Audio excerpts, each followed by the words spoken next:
ইদানিং সব প্রফেশনাল ভিডিওই আপলোড করা হয়, কাজের ব্যস্ততায় ডেইলি ব্লগগুলো আপলোড করা হয়ে ওঠে না, আর ভিডিও করা হয় না। হ্যালো সবাইকে, আজকে অনেকদিন পরে কোনো প্রফেশনাল ভিডিও না, র্যান্ডম ডেইলি ব্লগ শেয়ার করছি। যদিও আমি নোটিস করেছি আমার ডেইলি ব্লগগুলো আপুরা পছন্দ করে থাকেন। এটা ছিল আসলে 16 ডিসেম্বরের একটি ভিডিও। এবারে 16 ডিসেম্বরটা একটু অন্যরকম ছিল। এরকম 16 ডিসেম্বর আমি এখনো কখনো দেখিনি। সবাই 16 ডিসেম্বরে লাল সবুজ শাড়ি পরে, বাট শাড়িটা যেহেতু আমার পিয়ারের ছিল, তো ভাবলাম যে আজকে যেহেতু বের হচ্ছি শুটটা করে ফেলি। আর অনেকেই এই শালটা নিয়ে আমাকে অনেক কোশ্চেন করেছেন।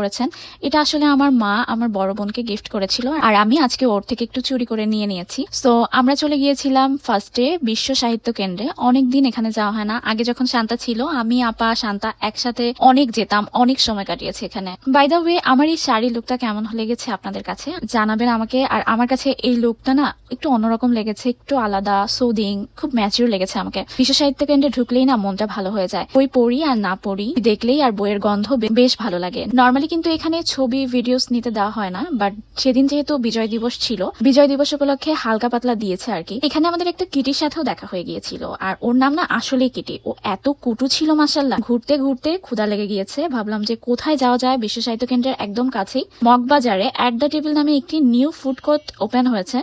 সো আমরা প্ল্যান করে সেখানে চলে গেলাম। দ্য টেবিলের এই ওয়াটারফলের পার্ট আমার কাছে একদম সেরা লেগেছে। ফুড কোর্টটা বেশ গোছানো, র্যান্ডম ফুড কোর্টের মতো না, অনেক বেশি সুন্দর ছিল এটা। আর আমরা এখানে একটা কার্ট থেকে কাবাব রাইসের একটা ডালা অর্ডার করি ফর হচ্ছে 3 পার্সন। রাইস আলাদা করে অ্যাড করেও তারা দিয়েছিল। খাবার এভারেজ লেগেছে। নেক্সট টাইম আমি যদি যাই, এখানের এই আইটেমটা আমি অবশ্যই অর্ডার করব না।